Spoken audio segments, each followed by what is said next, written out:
Welcome to Only Murders in My Mind, a Random Thought production. Hi, I'm Carol Bissett, a crime writer, and I invite you with my co-presenters, Liz Hedgecock and Mike Jackson, each week to our conversations on all things murderous. Hello everyone and welcome to another episode of Only Murders in My Mind. Welcome as usual. We're so glad you're listening in. And as always, I've got Liz Hedgecock. Hello. And Mike Jackson. Good afternoon. Here with our thoughts, our discussions. Sometimes we do go a little bit, off-piste. Don't know what you mean. No. And my producer did point out that last week's episode it's information we have used before. And this will happen. We will be bringing things in on a regular basis that we've perhaps mentioned before. So I do apologise if we find that we're repeating ourselves, but it's stuff usually at the front of our minds and we'll say it. So we'll get that out of the way. And we're going to talk about what most of the detectives that we love to read and look at and see on television and films are amateur sleuths, aren't they? They tend to be. We do have detective series now where there are a team of detectives, but I think if we go back to the ones we love and know, most of them have not got a qualification or a PI license. They do their own thing. Would you agree with that? Because if they've got a PI license, if they've got a private detective's license, they're not amateur, are they, anymore? Not really. And usually if they do have, then they've got some sort of police training, often police detective background. Yeah, and they've got a rule book they're supposed to stick to as well. And they're encouraged to go on courses and pass certifications and all that sort of thing. And people that are in protection, that do a lot of protection for dignitaries and things like that privately. I mean, that's another level altogether, isn't it? I'm getting back into MI5 again. I'm sorry. I think my impression of amateur sleuth, if I think of amateur sleuths, I tend almost to veer towards cosy mysteries, which I know is Liz's expertise. But that's where you'd expect almost to find them in a cosy mystery genre. Yeah. I mean, absolutely. The kind of classic setup for a cosy mystery is, usually a female detective, quite often older and retired, or, anyway, has time on their hands. So it could be, kids are up and grown or newly divorced and moved to find a new life or whatever. Quite often they have a small, attractive seeming business that they can be busy with, like a cupcake shop or a tea shop or a whatever, or an art gallery or something like that. So something they can, leave in charge of someone at regular intervals to dash off and do a bit of sleuthing. Yeah, and usually, they're just inquisitive. It's interesting you're saying about the tea shops because, strangely enough, my team now in the NHS is very small, and is that because you've been killing them? Not saying anything. Sorry, NHS. They're small and perfectly formed, but two of the ladies, both in past lives, have had tea shops. Oh, one in France, right, which I was absolutely fascinated about, and the other one in the northwest, which she opened just before COVID. Oh, yeah, exactly. Yes. So yeah, so it's not that unusual to have a tea shop, and be a female. I suppose, but it is, it is quite a thing. I mean, if you look on Amazon, then there are 3 categories for cosy mysteries. So you can have like animal cozies, you can have culinary cozies, or you can have crafts and hobby cozies. Right. So this is how very, niche it can get. Slice right down into individual types of, Yeah, I mean, there's, cozies with cats, cozies with talking cats, cozies where cats are the detectives. You name it. There's probably a cozy series about it. But yeah, I mean, the amateur sleuths just spans a whole load of. It does. It goes much wider than I'd ever realised, actually. Because I think of the usual things, Poirot, Sherlock, Agatha Raisin, the Thursday murder mystery with Richard Osmond. Oh, Murder Club, yeah. Yeah. I suppose the thing with Poirot is he's a retired police officer, so yes, he's sort of police adjacent, and Sherlock. I mean, he's not an amateur because he does get paid. Yeah. Although, they don't mention money because we're gentlemen. Yes, but he's a consultant, isn't he? Yeah, but he clearly does okay. Yeah, he does. He does. Miss Marple is an obvious one. Yes. She's an amateur sleuth. Yes. Really in that sort of cosy mystery. She lives in a little quaint village. Yeah, she's got knitting. I don't think I'd ever want to go on holiday with her because somebody will get murdered wherever she is. Yeah. And the knitting I got knitting needles for my birthday. Thank you, Daniel. And they are deadly. they're great big long metal things. You can imagine. I'll have to use one of my boots. You just stick it into between somebody's ribs. You know. Oh, or stick it in their ear. Oh no! Ah. Don't. You seem to be moving away from amateur sleuth. Sorry, I was just going to say, I went to the cinema and they were re-showing The Mummy from 1999 and the whole mummification process. So taking the brains out. Yeah. Oh, it was fantastic on the big screen though. With a crocheting hook. See, this is what always amazes me when the three of us get together is how we can move from Miss Marple knitting to gouging people's innards. See, this is why hobby cozies are so important because there's all sorts of implements that you can kill people with. I was having a look though at some other sort of famous amateur sleuths. Yes, Jessica Fletcher. Oh, from Murder, She Wrote. I loved her. A retired school teacher, which I didn't know. There you go. Just like yourself. Judge of character. Just like yourself, and then she goes off writing murders. That's right. Yeah, and getting sort of drawn into people trying to expect her to solve them. And one of my favourite is Brother Cadfael, Ellis Peters. Ah, yes. Yeah. You often get ministers of the cloth. There's Canon Clement now, isn't there? Richard Coles's detective. And Father Brown. Father Brown. Yeah. So again, the human nature thing. I just kill off priests in mine. I don't have them as detectives. You do, yeah. Well, maybe it's because I'm wondering actually if Wen's behind it all.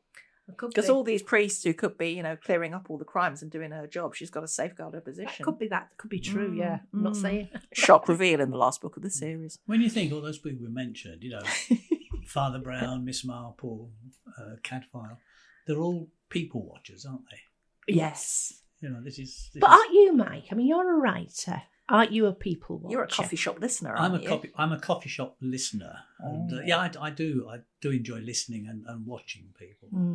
Yeah, I mean, I always have a story. If I see something going on, I love being in London for that reason because obviously all life is there. It's like the Star Wars cantina. And we were in a restaurant with the family and these two gentlemen came in who were obviously a couple. And they met this lady who only one of them knew. And I'm going to my daughter, she's the surrogate. That's why they're meeting. And she's going, Mum, for goodness sake, just shut up. But you see, there's always a backstory with me. And sometimes if somebody looks dodgy, it's like, they're plotting something. They're probably wondering what to have for dinner, Carol. That's all it is. Probably. Yeah. But as I say, I was in one of the first books I wrote for the Warrington Detective. I got the idea from being in a coffee shop in W.H. Smith's in Oxford Street. And there was some high-level, intense conversation going on between two people, which I couldn't quite hear. And you always feel like going up to them and say, could you speak up a bit? Yes, I can't quite hear you. So that's where I got the idea for that. So, you do pick up ideas. Liz, you're a people watcher. I can be, yes. Yeah. But not you wouldn't dedicate an hour to just sitting in a cafe not. Would you say? If I'm somewhere and I hear something, I probably will tune into it. So when we were at the art preview, I overheard a fantastic conversation that two women were having about one of the paintings. Oh, really? Yes, and where they would think about putting it and all of that sort of thing. And that was great. Putting it in a good way. In a good way. No, that we're discussing where it might possibly go. Oh, right. Yeah. So yes, it was fabulous. Yeah. Being on the wrong side of some conversations as well. I was on the top of a bus once a long time ago in my hometown of Warrington, and two young ladies were discussing a forthcoming marriage of one of them, and she said, "You sure you're not making a mistake?" And she went, "No, anywhere can always get divorced." And that's how she was going into her married life, And I was sat there cringing. Wow. But there are some people. I mean, I always think of the late Victoria Wood. When you see some of the comedy stuff that she wrote, like Dinner Ladies and what have you, you can just picture her being somewhere, seeing something happen that's made her smile, and then she thought to herself, how can I take this and just stretch it to make it even more ludicrous and more funny? You know, I could imagine that she was a great watcher of people and a listener. An observational comic. And there's a Peter Kay as well. He just talks about life. Yes. I wonder if, as writers, we get drawn towards amateur detectives because they're people watchers like we are, and we feel a kinship with them. Yes, I think so. Because we want to get inside their minds, don't we? We want to know what they're seeing and if it's interesting, etc. And also, you maybe feel like, oh, I could do that. You know, I could be there. I'd have seen that. Or I wouldn't have done it like that. I'd have done it a different absolutely. way. Yeah, you get to put yourself into the story, perhaps. Yeah. I think we all like to think that we're, smart like that and we could solve things. Yes, somebody said to me, "Are you one of the characters out of your book?" And I said, everyone on us that stays alive. Well, yeah. But when and Cassie are the main characters, and I don't think I'm like either of them. So no, I'm probably more like Colin, and he's a bloke. I can see a bit of Wen in you. Yeah, maybe, because in some of my other books, I am a character in the book, and I know I am. So. Now you write some amateur sleuths, don't you? You've got a couple of series. How many would you say are amateur sleuths? I know two. Pippa Parker, she's an amateur sleuth. Castor and Fleet, yes, they're amateur sleuths. Fee and Jade, Booker and Fitch, yes, they're amateur sleuths. That's probably about it, unless you go to Jack in Sherlock and Jack, and she's definitely got a bit of, mystery solving in her DNA. What about the Magic Bookshop? Isn't there a bit definitely. I mean, Gemma is investigating, isn't she? She is investigating, and Raphael's a funny character in that he's sort of amateur and kind of professional, but not a sleuth at the same time. So, Raphael comes out with, closey words for a start, and he comes out with some amazing things, doesn't he? that to him are just like every day, and everybody else would go, "What? Say that again, please." Yeah. So do you think it is almost a prerequisite of cosy mystery writers that there's got to be an amateur sleuth in there?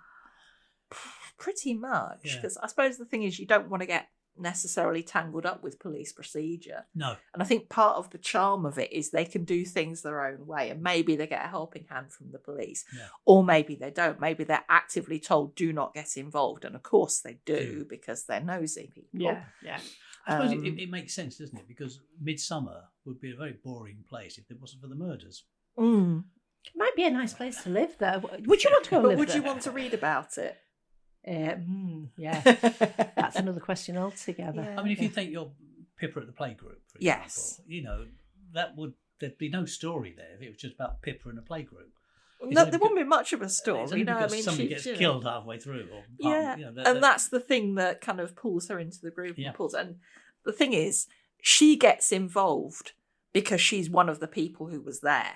So she is a suspect like everybody else.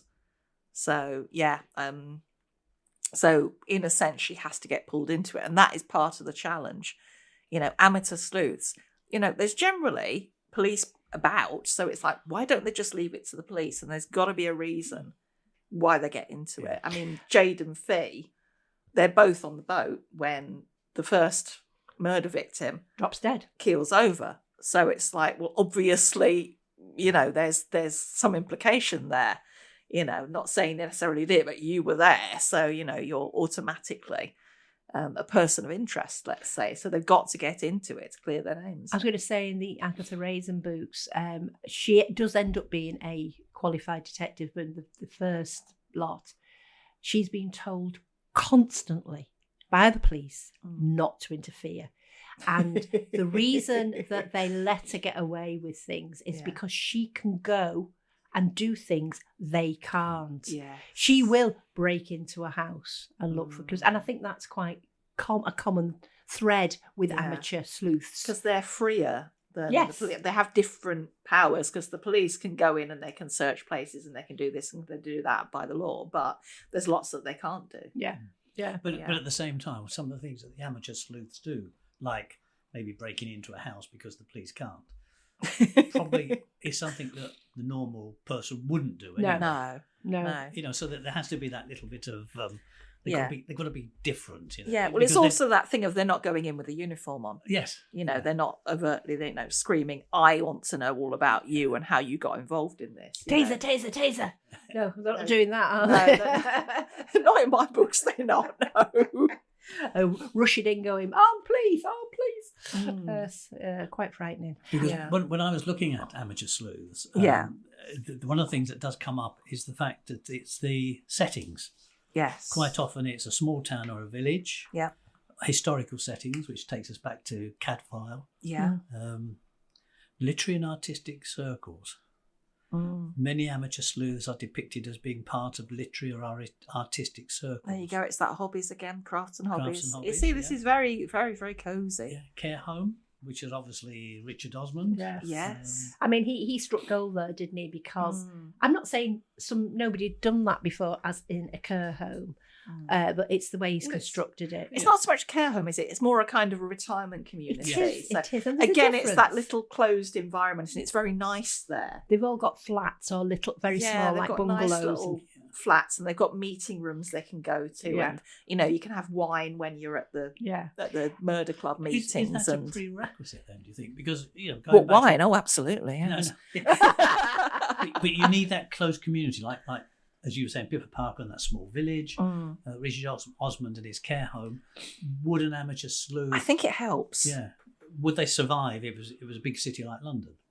Good question, because with Castor and Fleet, it is set It in is London. set in London. That's But right. the thing is, they have quite a limited social circle Yeah. because Catherine is she's middle class, but they're in kind of quite straitened circumstances. So it's not like she gets to see many people, and lots of the girls that she would have gone to school with now probably wouldn't associate with her because she can't go to those places anymore because they just don't have the money, Yeah. and she's got to work for a living. Yeah.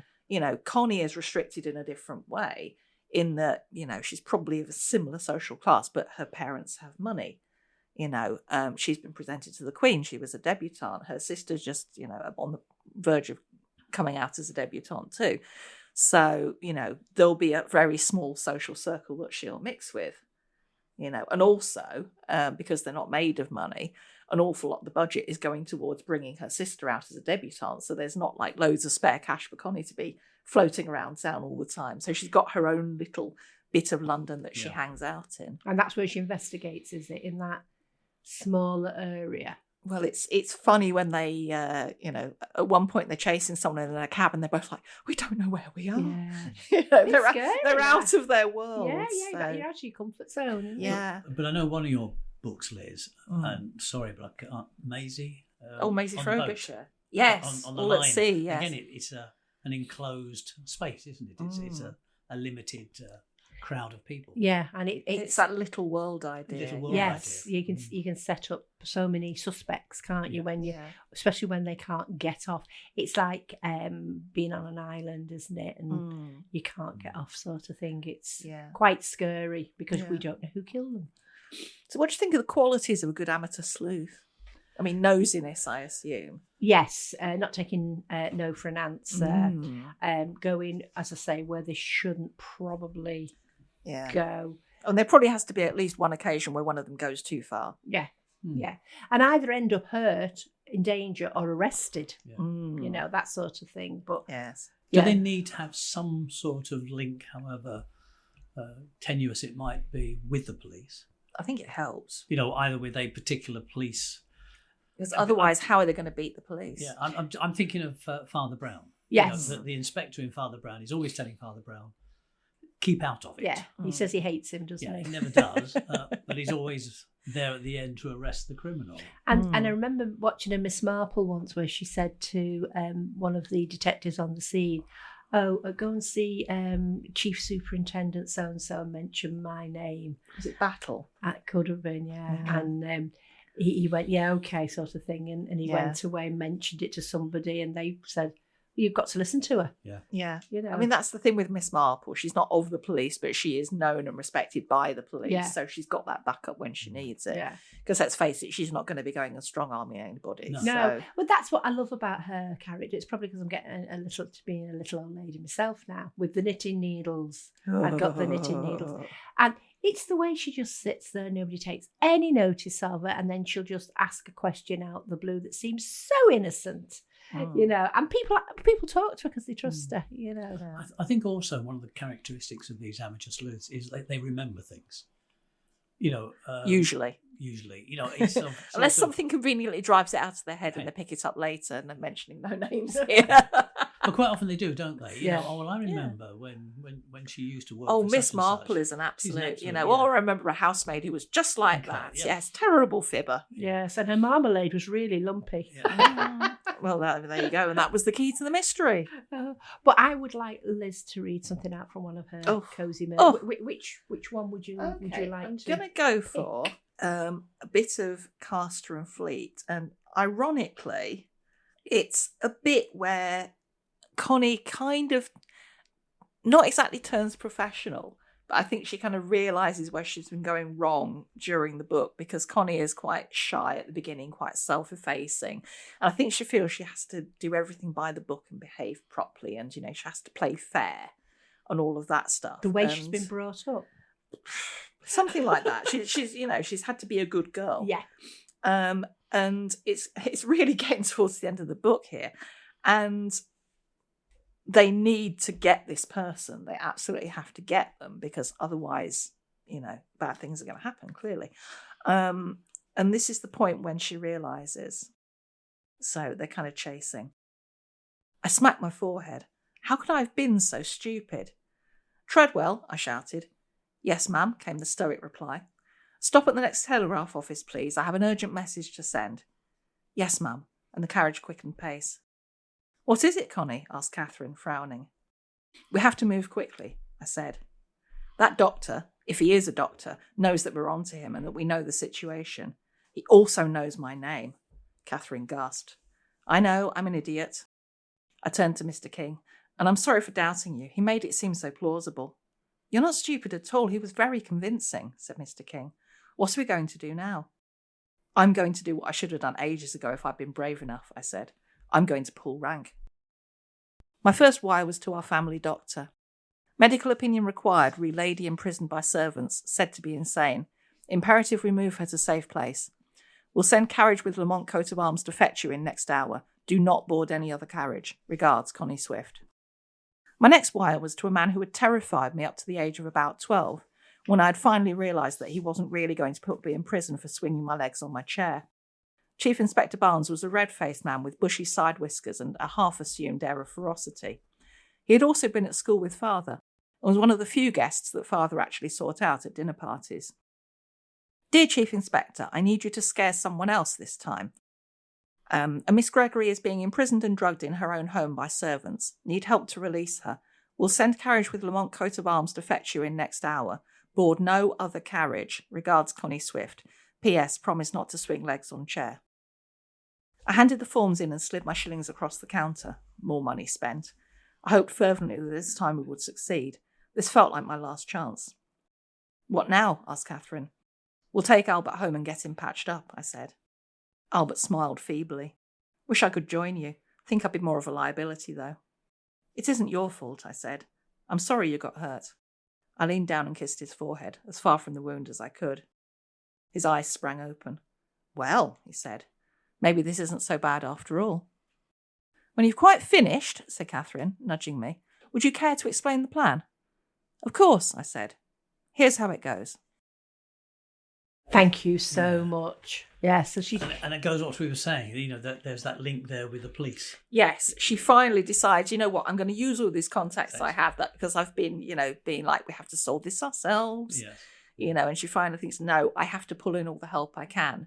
You know, instead of us being two young women, you know, in a sea of all sorts going on and, not being believed by various people, including the police at some point. Well, yes. I mean, 2 young women telling the police that they've found some information back in the day, it would not have gone down very well. But by involving the police, you're moving towards an outcome to the story, aren't you? Yes. To the story. Yeah. Yes. I mean, it's difficult even now for women to go forward to report some crimes because it's a lot better than it was, don't get me wrong. But yeah, a lot of women would have been not believed because they were women and for no other reason. So for them to be able to take that step forward, even with their status such as it is, was a very brave thing for them to do, wasn't it, in the book? I suppose it was, yeah. Yeah. I hadn't really thought about it in that way before. She's making a... Yeah. I mean, the other thing stand. with amateur detectives is, of course, they start out and nobody knows what they're up to. But, of course, if they stay in the same community... People will find out. People are likely to, if you get a reputation for that, then, and then how they will do bring, you then they conduct? But they will bring their problems to you, won't they? There is that. Yeah. Yes. So it's a double-edged sword, isn't it? Some people won't trust them and other people will go, well, they solve such and such a thing, so I'm going to take, my husband's disappeared up a drain pipe, I'm going to find out where he's gone, sort of thing. This is very true. Now, Mike, you've not got any cosy murder mysteries? Have you got any murders? I don't do cosy. Just murder. But if you want something really the opposite end of the spectrum, but quite unpleasant, I can read that out. Oh, yes. Right. This one's called Cleansing Unit. It started off as a 100-word story and then got expanded into something longer. The acrid smoke burns my eyes as I navigate the ruins of what was once a thriving village. The stench of rotting flesh invades my nostrils, a nauseating reminder of the carnage we've wrought. I've grown accustomed to it over the months, but it never becomes easier to bear. I signal to my squad, their dark uniforms blending with the ash-covered landscape. They fan out, weapons at the ready. There are bound to be survivors. There always are. It was as if God was trying his best to fight back, despite the odds being stacked against him. A futile effort, really. We are the new gods now, reshaping the world according to our vision. A muffled cry catches my attention. I gesture silently to Rodrigo, my second in command. He nods, moving swiftly towards a partially collapsed structure. There's a brief scuffle, then a single gunshot. Rodrigo emerges, his face impassive. One less survivor to worry about. My men would deal with them, some more mercifully than others. I try not to think about the methods some employ. As long as the job gets done, I turn a blind eye. There were to be no prisoners. My superiors have been adamant in wanting nobody left behind to tell any tales. Silence is crucial to our operation. As we continue our sweep, I reflect on how we arrived at this point. It started small, isolated incidents, terrorist cells they called them, but it grew, spreading like a virus across borders and continents. Those in power saw an opportunity, a chance to reshape society. They spoke of cleansing, of progress, of a brighter future, and we, the soldiers, became their instruments of change. A child's doll catches my eye amidst the debris. I pick it up, the once cheerful face now blackened and melted. For a moment I allow myself to feel a twinge of remorse, but I quickly suppress it. Doubt is a luxury I can't afford. "Sir," calls one of my men, "we found a group hiding in a cellar." I nod, steeling myself for what comes next. "You know what to do." The sound of gunfire echoes through the devastated village. By nightfall it will be all over. No survivors, no witnesses, just another nameless settlement wiped from the map in the name of progress. As the sun sets, casting an eerie orange glow over the smouldering ruins, I gather my team. Their faces are grim, some haunted, others disturbingly blank. We've been at this for months now, and it's taken its toll on all of us. "Good work," I say, the words tasting like ash in my mouth. "We move out at dawn. There's another target 50 miles west." They nod silently, preparing for another night of fitful sleep, punctuated by nightmares we'll never speak of. As I settle into my tent, I pull out the orders for our next mission. More burning, more cleansing, all in the name of progress. I try to convince myself this is necessary, that we're building a better world. But as I drift off to sleep, the faces of those we've cleansed haunt my dreams, their silent screams, a damning testament to the future we're creating. Yeah, something light. I told you it'd be nice and light. Yeah. You know what? Miss Marple's tracking them down and she's going to get them. You did Wow. you did ask for something different. I did. Yes, careful what you wish for. Yeah, Flipping yeah, heck. that was. I would quite love it dark. if you had a go at a cosy. I remember you once saying you're going to have a go at dystopian cozy, so I think you should take that Cozy. world Yeah. Yeah, and give it a go. There's a genre just for you. Yes, I think you'd enjoy Just- that. I'm sorry if I've depressed everybody. no, it's fine. Oh. In a dystopian landscape, a post-apocalyptic wasteland, one tea shop remains. Now there's an opening. There you go. You Yeah, can have that. An opening That's one you'd sentence. never see. Yeah, that's Oh. writing something like Give, that. give us time. Give us time. And on a lighter note, Mike's stories are usually quite short, snappy, and usually even the ones that are there's death in make us laugh. Usually, don't they? Oh, wow. That was so unrelentingly miserable, Mary. I think that may be why I prefer your shorter form ones. It was very provocative. It was very thought provoking. Provoking. It was. My mouth isn't working anymore. Maybe we should have a slot on the podcast, you know. What sort of slot? Time to be depressed. Here's Mike. It's a thought, yes. Oh gosh, no. Yeah, I'm slightly worried though. I don't think Carol and I can ever be off at the same time because if we leave you alone for the listeners for half an hour, I'm not sure what's going to happen. One of my favourite singers is Leonard I Cohen. think you used to teach small children. I did. Leonard Cohen. And my wife another always cheery says, man. she says, whenever I hear him, I feel like slitting my throat. Oh, So I'm maybe sorry, I next shouldn't time have. I could read a story and have a Leonard Cohen music playing in the background. yeah.